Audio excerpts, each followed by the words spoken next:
Migraine na ba o stress lang? So, alamin ang kaibahan. Sabi mo, Dok, grabe ang migraine ko. Pero ang turo mo naman sa buong noo o sa batok at kaya mo pang mag-cellphone. Teka, baka hindi yan migraine. Baka tension headache lang yan. Magkaiba ang kalaban ng dalawang ito.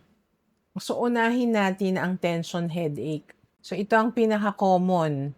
Ang pakiramdam nito ay mahigpit, parang may goma o sinturon na nakapulupot sa ulo mo, na nagsisqueeze. Walang tibok, puro bigat lang. Galing ito sa stiff muscle sa liig at balikat dahil sa stress or pwede rin dahil sa bad posture. Ang migraine ibang level. One-sided lang madalas. Ang kalahati lang ng ulo ang sumasakit. Throbbing, may tumitibok, parang may puso o may drummer sa loob ng ulo mo. Sensitive. Ayaw mo ng ilaw, ayaw mo ng ingay, gusto mo lang sa madilim na kwarto. Minsan, nasusuka ka dahil sa sakit. So, paano malalaman? Kung nawala sa masahe at tulog, tension headache yan.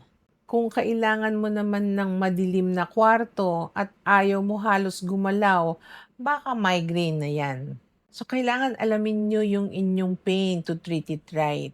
Tag mo yung laging migraine daw pero nagti-TikTok pa. So, follow for more brain facts.